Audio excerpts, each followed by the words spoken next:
Boa tarde, tudo bem com os amigos, com as amigas, com os colegas? Vamos chegando na classe, cada um pegando o seu lugar. Nossa escola é a terra, nossa classe. Nossas classes são muitas, os países, as religiões, as classes sociais, as profissões. O uniforme é o corpo. Estamos todos uniformizados na escola de Deus. A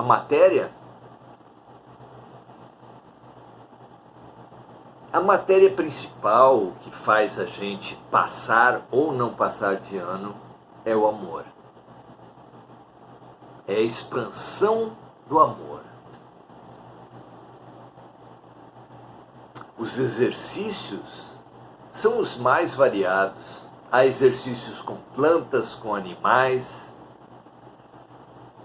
com coisas. E há exercícios com seres humanos.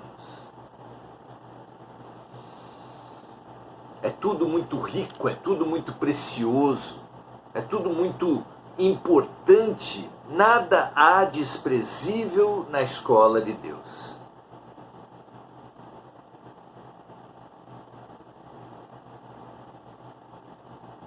As matérias são as mais variadas, tudo é material, tudo é exercício na escola de Deus. Tenhamos olhos de ver e ouvidos de ouvir. E nós aproveitaremos cada convite, cada oportunidade que a vida nos der. Muito bom estar com vocês aqui. Estamos concluindo o nosso maravilhoso O Livro dos Espíritos, de Allan Kardec. De Allan Kardec, as perguntas, as respostas são luminares. São Luís, Paulo Apóstolo, Erasto, espíritos de grande elevação. Hoje, na conclusão de O Livro dos Espíritos, nós temos diversos tópicos que Allan Kardec elaborou em conclusão aos raciocínios. O segundo tópico, nós já vimos o primeiro, que é a dificuldade de acreditar no Espiritismo. Agora vamos conversar sobre o materialismo. Afinal de contas, a matéria é aspecto principal, é uma máquina de diagnosticar os nossos problemas. A matéria nos impulsiona ao trabalho, já que precisamos ter meios de sobrevivência e o trabalho é a principal forma de adquirir os meios de sobrevivência. A matéria explicita as nossas desarmonias na própria saúde física e também na saúde mental. A matéria atrai para cada momento de cada dia as situações, os desafios que contém as lições e as curas. A matéria é preciosa para o espírito. Não há por que opor matéria e espírito, tudo está incluído no projeto pedagógico de Deus. Mas, assim como razão, assim como ciência e religião não eram opostos e ficaram por equívocos dos próprios homens, veja os pajés, veja os magos, Merlin, por exemplo, era referência filosófica, religiosa e científica na corte do rei Arthur. Os pajés, a mesma coisa nas tribos. Foi só na luta pelo poder que a religião acabou se opondo à ciência, o que foi um desastre, sem dúvida nenhuma.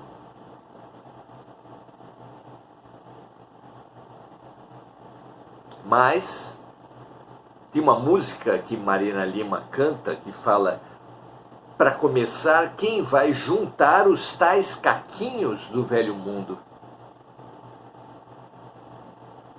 Nós fragmentamos o conhecimento, nós fragmentamos a realidade.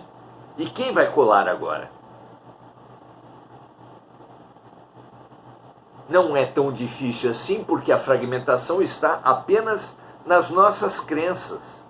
Na realidade, a realidade sempre que examinada demonstrará o quanto o conhecimento é um. As disciplinas, as ciências, o campo da ciência, da religião, da filosofia, são meras criações mentais, porque em si o conhecimento é um. Vejamos o que Kardec fala sobre o materialismo. O espiritismo é o inimigo mais terrível do materialismo. Sendo assim, não é de admirar que tenha por adversários os próprios materialistas, claro. Mas como o materialismo é uma doutrina que poucos se atrevem a dizer que seguem abertamente, seus adeptos não se consideram bastante seguros de suas convicções e são dominados por essa insegurança. Assim, eles usam o manto da razão e da ciência para se acobertarem. O estranho é que os mais descrentes falam até mesmo em nome da religião, que não conhecem e não compreendem melhor do que o espiritismo. Seu alvo principal contra a doutrina é o maravilhoso e o sobrenatural, que eles não admitem. Na opinião deles, o espiritismo se baseia no maravilhoso e, por isso, não passa de uma suposição ridícula. Não refletem que, ao condenar sem restrição o maravilhoso e o sobrenatural, condenam também a religião. Com efeito, a religião está baseada na revelação e nos milagres. Ora, o que é a revelação, senão a comunicação de uma dimensão para outra? A comunicação de seres extra-humanos, extracorpóreos. Todos os autores sagrados, desde Moisés, têm falado dessa espécie de comunicação. O que são os milagres senão fatos maravilhosos e sobrenaturais por excelência? Será que eles não constituem, no sentido litúrgico, uma anulação das leis da natureza? Portanto, ao rejeitar o maravilhoso e o sobrenatural, os materialistas rejeitam também as próprias bases da religião. Mas não é sob esse ponto de vista que devemos encarar a questão.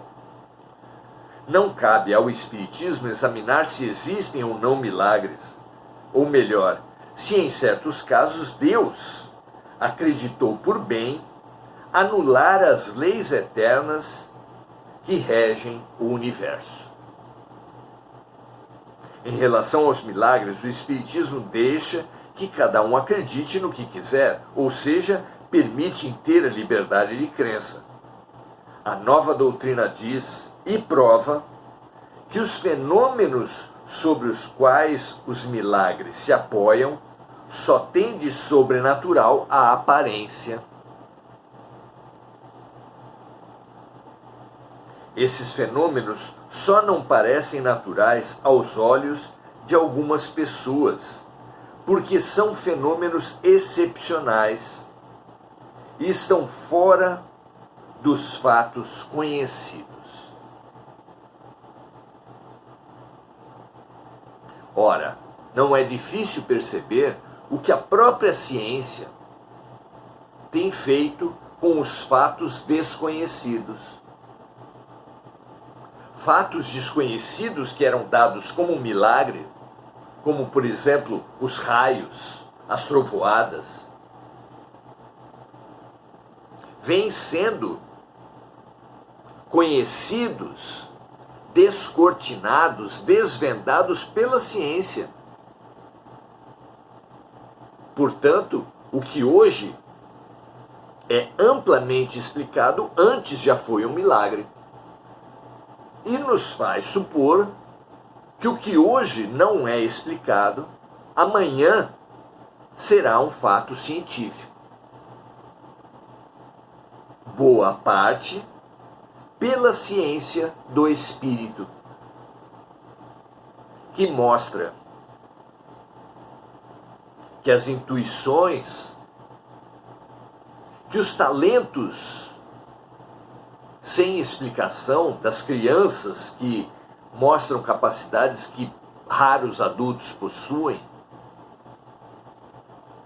que a simpatia e a antipatia gratuita, que não pode ser explicada por nada nessa vida.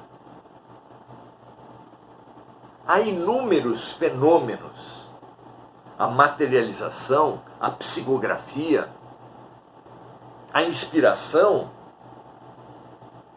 dos artistas, dos oradores. Muitos dos fatos dados como maravilhosos, extraordinários, milagrosos mesmo, são explicados pela revelação espiritual, são explicados pelos espíritos, são explicados pela existência de uma dimensão espiritual.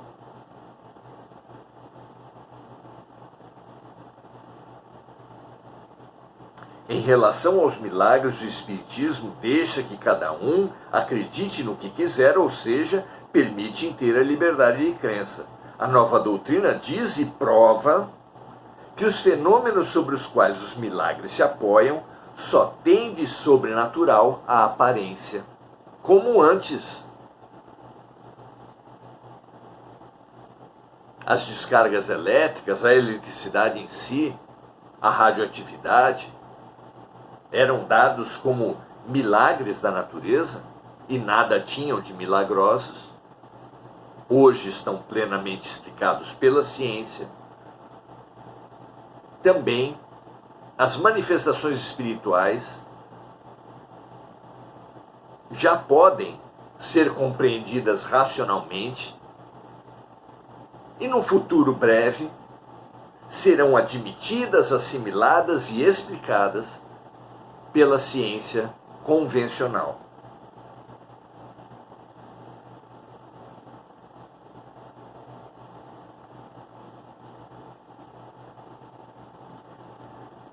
Os fatos excepcionais que hoje são dados como milagres, que hoje são considerados sobrenaturais, não são mais sobrenaturais do que todos os fenômenos dos quais a ciência nos dá hoje explicação e que pareciam maravilhosos antes, em outra época. Desse modo, não. Todos os fenômenos espíritas, sem exceção, resultam de leis gerais. Eles nos revelam uma das forças da natureza. Força desconhecida, ou melhor, incompreendida até agora. Mas que a observação demonstra estarem na ordem geral das coisas. Serem presididas por leis, por uma lógica, por uma razão, que já pode ser melhor compreendida hoje pelo estudo da revelação dos Espíritos e que será cada vez mais compreendida. Por exemplo, a transcomunicação instrumental, que hoje ainda engatinha e que mais tarde será um fato impossível de negar. Vejam o que o mundo espiritual fez. Primeiro, a ciência vem idolatrando a imagem. A imagem nos diagnósticos médicos, a imagem na televisão, a imagem nos tablets, nos computadores e nos celulares. Vivemos uma sociedade baseada na imagem. Agora, já existe e cada vez mais vai ficar clara o uso da imagem na televisão, nos computadores, nos celulares, para revelar seres já falecidos, criaturas sem o corpo físico, que irão se manifestar através dos nossos aparelhos tão idolatrados, de forma que será praticamente impossível continuar-se questionando a realidade espiritual. Isso nos aguarda para daqui a poucos anos. Seremos defrontados com a realidade espiritual, seremos questionados nas bases das nossas dúvidas, pelos equipamentos que nós tanto admiramos. Todos os fenômenos espíritas, sem exceção, resultam de leis gerais. Eles nos revelam uma das forças da natureza, força desconhecida, ou melhor, incompreendida até agora, mas que a observação demonstra estar na ordem das coisas. Desse modo, o Espiritismo se baseia menos no maravilhoso e no sobrenatural do que a própria religião. Porque, ao invés de dogmatizar os milagres, as manifestações, os fatos, o Espiritismo os explica. Aqueles que atacam o Espiritismo sob esse aspecto é porque não o conhecem. E ainda que fossem mais sábios, nós lhes diríamos: se a ciência que ensinou aos homens tantas coisas não ensinou o domínio da natureza, não ensinou que o domínio da natureza é infinito, seu ensinamento ficou pela metade. E aqueles que seguem a ciência, também são sábios pela metade. Quando a filosofia ensina só sei que nada sei, quando a ciência explica que a cada fato explicado abrem-se outros vários sem explicação, e que ninguém baseado na ciência, assim como ninguém baseado na filosofia, pode anunciar tudo saber, ciência e filosofia ensinam a humildade perante a realidade, a humildade perante os fatos, que temos que, antes de negar ou afirmar, examinar. É a isso que o Espiritismo convida o materialista, é a isso que o Espiritismo convida o cético. Examine os fatos não explicados pela ciência. E vamos repetir aqui: as simpatias e antipatias gratuitas, pessoas que nunca vimos e que algo dentro de nós diz que são boas ou não são confiáveis. Os talentos precoces de crianças que nunca tiveram contato com uma arte, com um esporte, com um conhecimento e que os manifestam de uma maneira muito avançada. De onde vem esse conhecimento? Responda a ciência, se puder.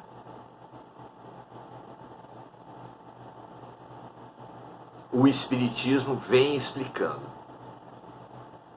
De onde vem a explicação que crianças em tenra idade apresentam memórias de outras épocas? De onde vem isso? E os fatos que essas crianças revelam, algumas vezes, são comprovados, verificáveis.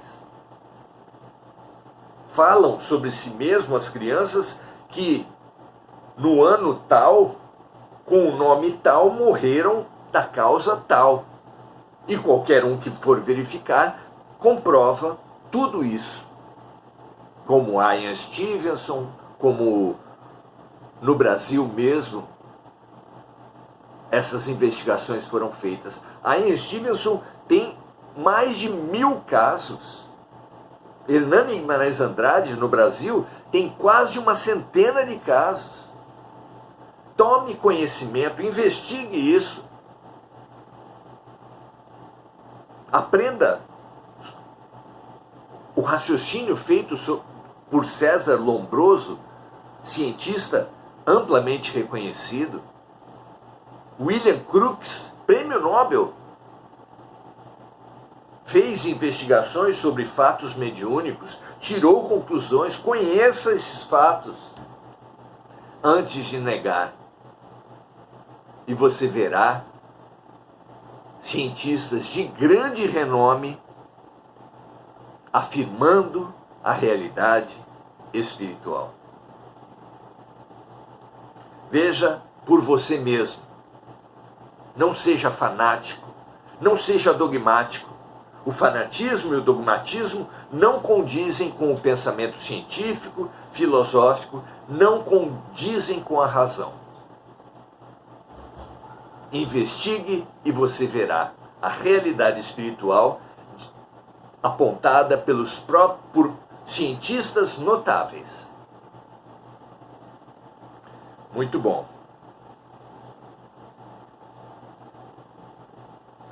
O Espiritismo se baseia menos no maravilhoso e no sobrenatural do que a própria religião. Aqueles que o atacam sob esse aspecto é porque não o conhecem. E ainda que fossem mais sábios, nós lhe diríamos: se a ciência que ensinou aos homens tantas coisas não ensinou que o domínio da natureza é infinito, se a filosofia que ensinou tantas coisas ao homem e continua ensinando, não ensinou que a busca pelo conhecimento é infinita, só sei que nada sei, disse Sócrates.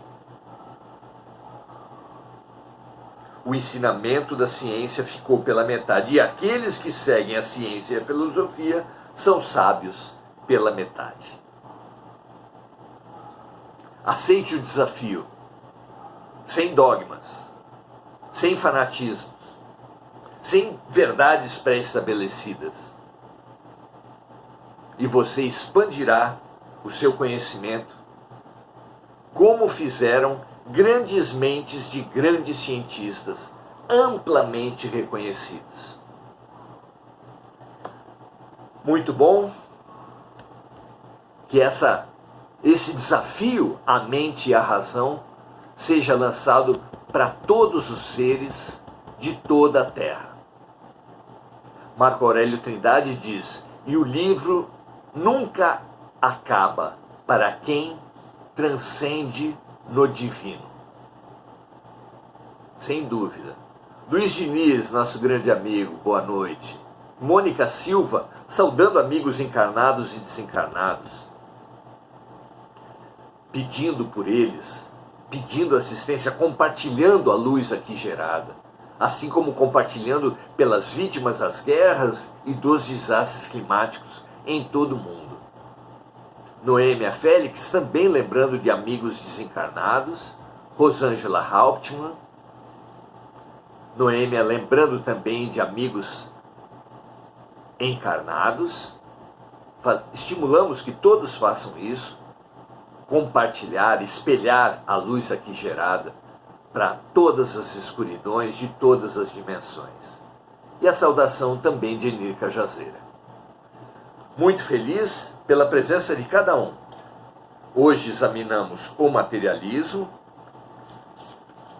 Amanhã examinaremos um outro artigo de Kardec que tem por título Comparação entre a doutrina materialista e a doutrina espírita.